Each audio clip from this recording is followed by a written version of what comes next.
Good morning, student. This is your Gulshan sir from Everin Academy, Patori.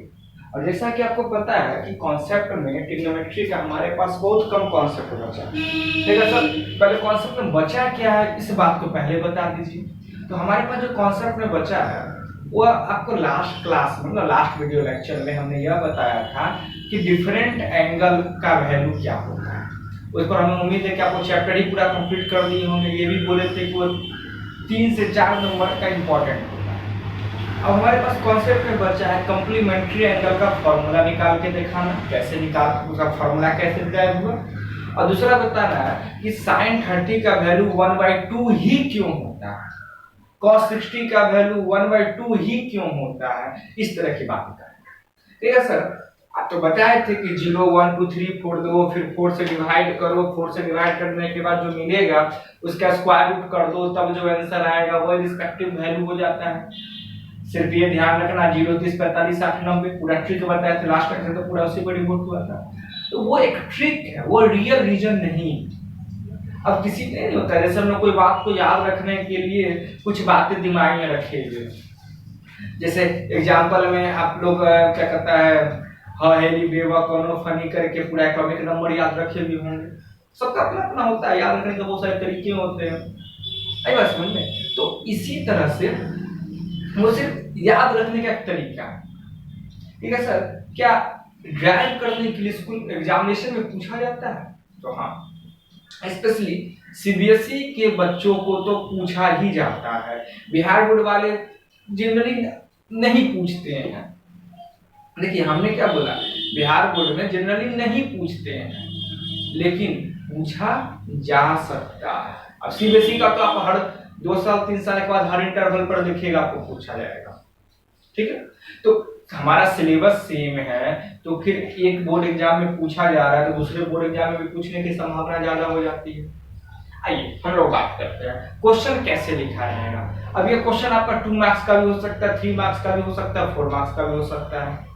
Question ऐसा रहेगा कि ज्यामिति के प्रयोग से sin 30 डिग्री का मान ज्ञात करें। ज्यामिति के प्रयोग से sin 30 डिग्री का मान ज्ञात करें। Evaluate sin 30 with the help of geometry. आगे बस में अब एक बात सोचिए, अगर टोटल 6 होता है, 6 होता है ना, अब 6 में से कोई आपसे 1 या 2 पूछा तो कम मार्क्स का पूछेगा, 6 का 6 बोल देगा ज्यादा मार्क्स में पूछ लेगा। ठीक है, हम लोग क्या काम करते हैं, सबसे पहले आज जो हम लोग प्रूफ करते हैं वो प्रूफ कर लेते हैं 45 डिग्री के लिए। किसके लिए? 45 डिग्री के लिए। अब क्वेश्चन आपका क्या बनेगा? अब क्वेश्चन बनेगा कि evaluate the value of all t ratio for 90 degree geometrically. ज्यामिति से 45 डिग्री के सभी त्रिकोणमितीय मानों का मान ज्ञात करें। आइए अब हम बात करते हैं। अब एक बात सोचना, बनाना कैसे, इस पर हम सोचना चालू करते हैं। एग्जामिनेशन में अगर आप भूल भी जाओगे तो तुरंत एट टाइम दिमाग में आ जाएगा। पहला बात ट्रिग्नोमेट्री का हो रहा है, तो हम लोगों को जो भी ट्रिग्नोमेट्री पढ़ना है वो ट्रिग्नोमेट्री तो मेरा राइट ट्रायंगल है। यहाँ पे एक राइट ट्रायंगल बनाएंगे, ये राइट ट्रायंगल बना दिए, ये राइट ट्रायंगल बन गया। ध्यान से समझिएगा छोटी छोटी बात को। अब हमें बात करना है 45 डिग्री का, हमें बात कौन सा एंगल का करना है? 45 डिग्री का। तो ये 90 हुआ, हम यहाँ पर भी 45 लिख सकते हैं, तो ऑब्वियस सा बात है ये भी 45 हो गया। ये ना, इस ट्रायंगल का नाम है ए बी सी, ये ट्रायंगल। अच्छा अब एक बात सोचो, तो तुम सिर्फ इतना ही सवाल सोचना कि सर एक ऐसा ट्रायंगल है जिसका 2 एंगल बराबर है। हम बचपन में पढ़े थे कि अगर ट्रायंगल का 2 एंगल बराबर होता है तो उनका अपोजिट साइड इक्वल होता है। ट्रायंगल का यदि 2 एंगल बराबर होता है तो उनका अपोजिट साइड क्या होता है? इक्वल होता है। इस बात को तो हम लोग बचपन में पढ़े हुए हैं, हम लोग हाँ इस बात को तो हम लोग बचपन में पढ़े हुए हैं। तो अब इसका क्या किया जाए, इसका क्या स्टोरी बनेगा? अगला क्वेश्चन ये रहा होगा, अब इसका क्या स्टोरी बनेगा? देखिए हम बताते हैं इसका क्या स्टोरी बनेगा। अब आप एक सीधा सा बात सोचिए, सिर्फ हल्का सा बात को सिर्फ सोचिएगा। बात यह है कि ये और ये आपस में इक्वल होगा, ये दोनों आपस में इक्वल होगा ना, इसके सामने ये, इसके सामने ये दोनों तो आपस में इक्वल हो जाएगा, हमें ये समझ में आ गया। इसका मतलब ये जो ट्रायंगल होगा वह राइट ट्रायंगल भी होगा, आइसोसेलेस ट्रायंगल भी होगा। यह जो ट्रायंगल है वो कौन सा ट्रायंगल है? राइट ट्रायंगल भी है और आइसोसेलेस ट्रायंगल भी है। आइसोसेलेस का मतलब क्या? Two side equal. चलिए तो हम लोग क्या लिखते हैं, लेट अस टेक, देखिए let us take triangle ABC, देखिए let us take triangle ABC in which angle B is equal to 90 degree, जिस वजह से मेरा ये क्या बना, राइट ट्रायंगल बना, और साथ में A B is equal to B C, isosceles right triangle हमने ले लिया। अच्छा एक बात सोचो, अगर हम इसे स्मॉल ए लिखेंगे तो ये स्मॉल ए, इसका वैल्यू कितना ट्रीट कर दिए, ए यूनिट। एसी का तो पता नहीं, एसी का पता है क्या, एसी का तो पता नहीं, तो एसी के लिए क्या किया गया। अब एक बात आप सोचो, पाइथागोरस थ्योरम अप्लाई होगा, ट्रिग्नोमेट्री का फर्स्ट लेक्चर। पाइथागोरस थ्योरम क्या कहता है, किसी भी राइट ट्रायंगल में हाइपोटेनस स्क्वायर जो होता है वो रिमेनिंग टू साइड के स्क्वायर के सम के इक्वल होता है। यहां हमारे पास आएगा AC square is equal to AB square plus BC square. Reason क्या बनेगा, पाइथागोरस थ्योरम, पाइथागोरस थ्योरम। देखिए AC स्क्वायर का तो हमें पता नहीं क्या है वैल्यू, AB का वैल्यू स्मॉल है और BC का वैल्यू स्मॉल है, मतलब ये हो जाएगा A square plus A square, मतलब ये हो गया 2A स्क्वायर, ये AC स्क्वायर। यहां से हमारे पास AC बराबर कितना, रूट अंडर 2A स्क्वायर, मतलब रूट 2A, मतलब ये हमें पता चल गया कितना हो गया, ये रूट 2A। इसको भी इरेज करते हैं, अभी तक आप नोट कर चुके होंगे, तो हम इसे क्या करते हैं, इरेज कर देते हैं। कितना इरेज करके, अब देखो हमें बात करना है 45 डिग्री का, किसका बात करना है, 45 डिग्री। आप ये वाला 45 डिग्री भी ले सकते हो, ये वाला 45 डिग्री भी ले सकते हो। सपोज करो कि हम सी वाला ही ले लिए, तो सबसे पहले हमको निकालना है साइन 45 डिग्री। 45 ये, तो इसके सामने वाला परपेंडिकुलर, मतलब अभी ए बी बनेगा परपेंडिकुलर और AC बनेगा हाइपोटेनस। P/H होता है ना, देखा सर ये वाला लेंगे तो वैल्यू पे कोई चेंज नहीं होने वाला है, वैल्यू सेम आएगा।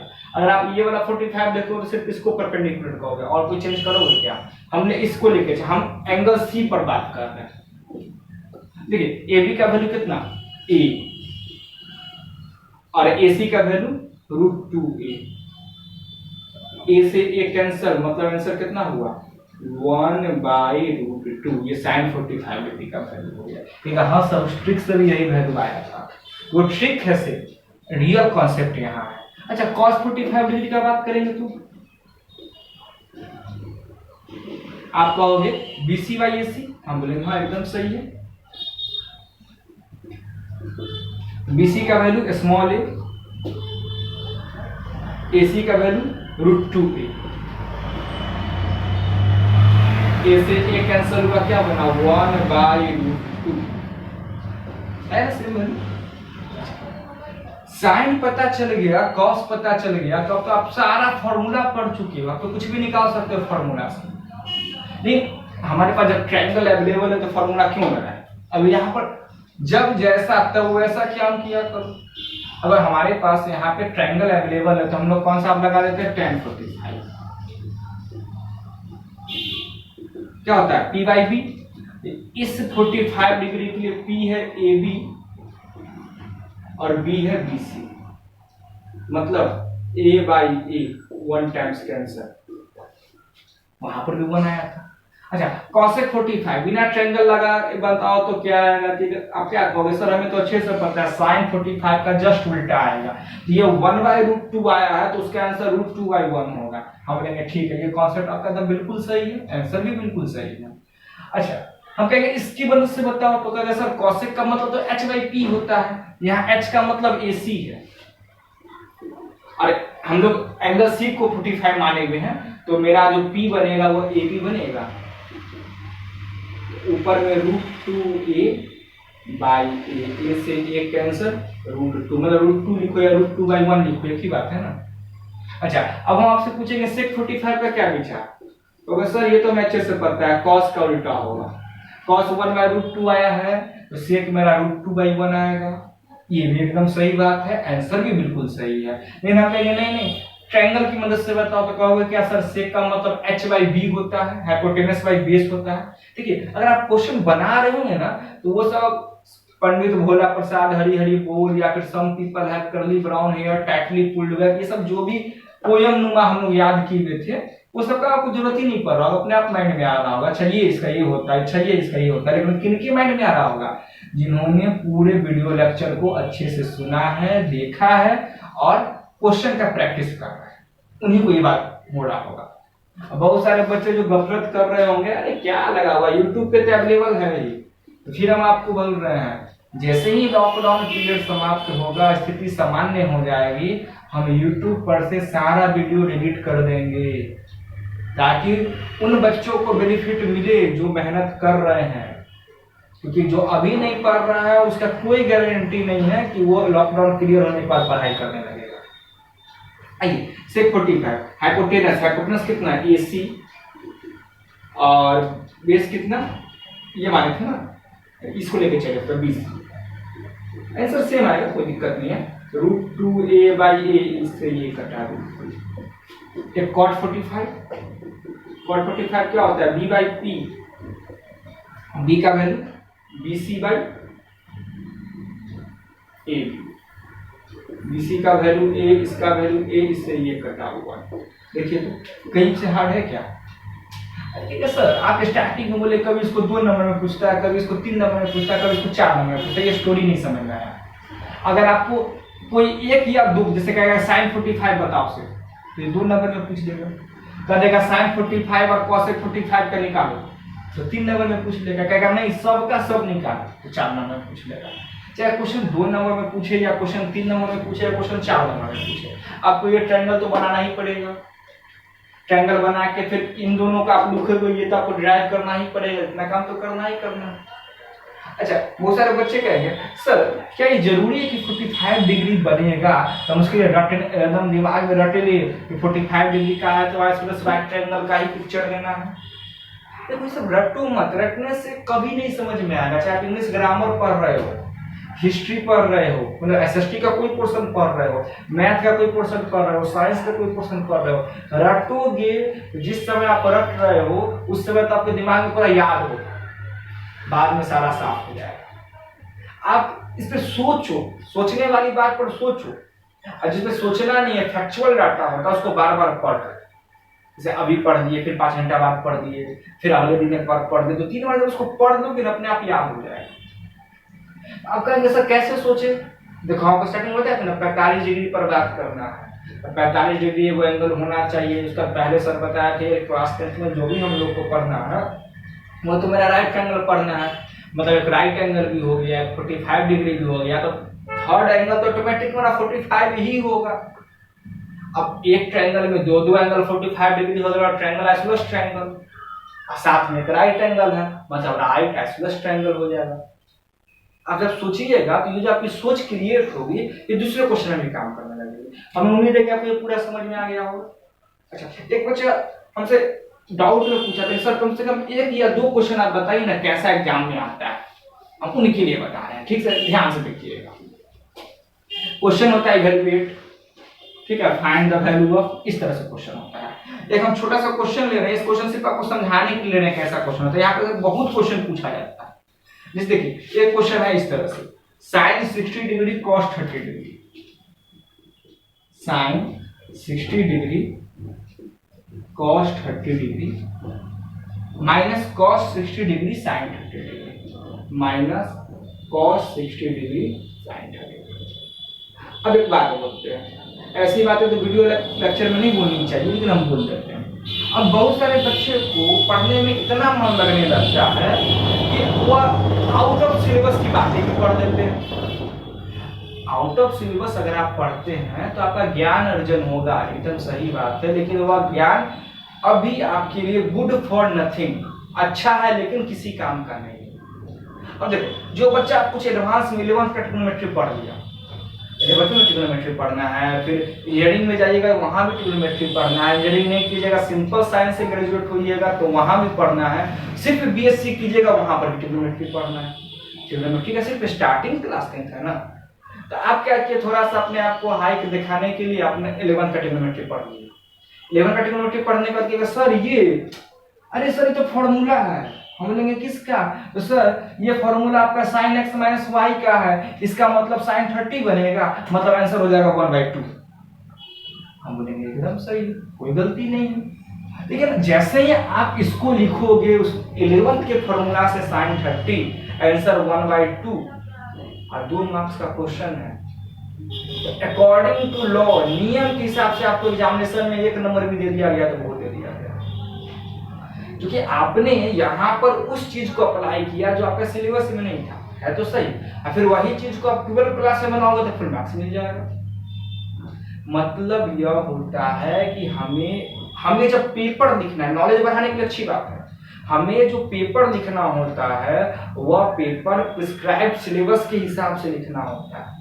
अब एक इंटरेस्टिंग बात बताते हैं, इतना तो उम्मीद करते हैं कि आप लोग जहां भी पढ़ते होगे, जिस स्कूल में भी पढ़ते होगे, एचसीएफ निकालना जरूर सीखोगे बचपन में। क्लास 10th में भी एचसीएफ निकालना है, दोनों जगह एचसीएफ निकालना है ना। अब कोई बच्चा बचपन वाला स्टाइल से एचसीएफ निकाल देगा, क्या उसको एग्जाम में मार्क्स मिलेगा? देते हैं, कॉपी चेक करने वाले कब देते हैं, बच्चा लटक लटक के जब पास होने वाला रहता है ना तब दे दिया जाता है। अब नॉलेज बढ़ाई, 11th का पढ़ दो, 12th का पढ़ दो, लॉकडाउन में पूरा बीएससी कर दो, अभी उससे बहस नहीं है। लेकिन जब आप 10th का पेपर लिख रहे हो तो 10th के सिलेबस के हिसाब से लिखना, इस बात को हम खाली मेंशन करवा रहे हैं। अगर आप 12th का पेपर लिख रहे हो तो 12th के सिलेबस के हिसाब से लिखना। अगर आप, अच्छा सपोज करो हम एचसीएफ का ही चर्चा की है, अब एचसीएफ 3-4 के बच्चे भी पढ़ते हैं, एचसीएफ 10th के बच्चे भी पढ़ते हैं। अब 3-4 का बच्चा अगर एचसीएफ को पूरी डिवीजन लेमा से बनाने लगेगा, उसके टीचर उसको पहले बढ़िया से पीटेंगे, कहेंगे क्या किया ये थोड़ी होता है।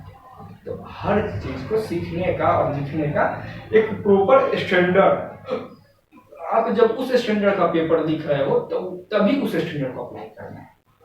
इसका आंसर जो भी पढ़े हुए हैं अच्छी बात है, नॉलेज सही है। ये sin x माइनस वाई का फॉर्मूला के फॉर्म पे लिखा हुआ है, और इसमें जितना भी क्वेश्चन आएगा ना, या फिर आइडेंटिटी में LHS RH सब फॉर्मूला ही है ट्रिग्नोमेट्री का, कितना याद रखोगे? ठीक है, आइए हम लोग अपने तरीके से बनाते हैं। sin 60 का वैल्यू आपको याद है क्या? हमें तो कुछ याद आ रहा है, √3/2। ठीक है सर, हम लोग को कब याद होगा? हो जाएगा, चिंता नहीं, हो जाएगा। ये कितना है? √3/2। ये क्वेश्चन बनाओगे तब होगा। cos 30 आपको हम कॉम्प्लीमेंट्री पढ़ाएंगे तब आपको बताएंगे sin 60 और cos 30 दोनों का वैल्यू सेम ही होगा। क्यों सेम होगा इसका रीजन बताएंगे जब कॉम्प्लीमेंट्री का टॉपिक करवाएंगे तब। cos 30 का वैल्यू आपको याद है, √3/2 माइनस cos 60 का वैल्यू 1/2 होता है। कोई कॉम्प्लीमेंट्री में आपको बताएंगे कि cos 60 और sin 30 दोनों सेम होता है, sin 30 का वैल्यू 1/2 होता है। इतना ही लाइन लिखने से आपको आइडिया लग गया, ओ सर इसका मतलब सारा जो खेल है वह वैल्यू याद रखने पर है। अगर वैल्यू याद है तो खेल अच्छा है, वैल्यू याद नहीं है तो खेल बेकार है। सारा खेल किस बात पर है? वैल्यू याद रखने पर। वैल्यू याद कैसे होगा? प्रैक्टिस करने पर। प्रैक्टिस कब आप कब कीजिएगा? जब आप कॉपी पेन लेकर 1 घंटा 2 घंटा उस पर टाइप कीजिएगा। आइए अब यहाँ के बाद कैलकुलेशन, वैल्यू के बाद सिर्फ कैलकुलेशन। √3/2 इंटू √3/2 मतलब 3/4 माइनस 1/4। यहाँ पर अब एलसीएम लेंगे तो एलसीएम 4 ही हो जाएगा, 3 माइनस 1 मतलब 2/4 मतलब 1/2 आंसर। सबसे बेसिक यही पूछा जाता है, इसी तरह का क्वेश्चन। ठीक है, अच्छा इसमें भी कुछ हाई लेवल का क्वेश्चन होता है जिसको हम आगे अपने क्लास में डिस्कस करेंगे। और अपना जो भी डाउट हो उसे डाउट को भेज दीजिएगा। मिलते हैं हम लोग नेक्स्ट वीडियो में। अभी जो हम लोग नेक्स्ट वीडियो में करेंगे 30 डिग्री और 60 डिग्री का ज्योमेट्रिकली पहले निकालना आपको सिखा देंगे। आज 45 डिग्री का सिखाएं, 30 और 60 दोनों एक साथ निकलना सीख जाइएगा, एक ही तरह का है दोनों। उसके बाद हम लोग फिर इसका डिफरेंट टाइप का क्वेश्चन लेंगे और आपसे हम बात करेंगे, ठीक है। क्वेश्चन था इसका sin 60 cos 30 minus cos 60 sin 30, ठीक है। मिलते हैं हम लोग अपने नेक्स्ट वीडियो में।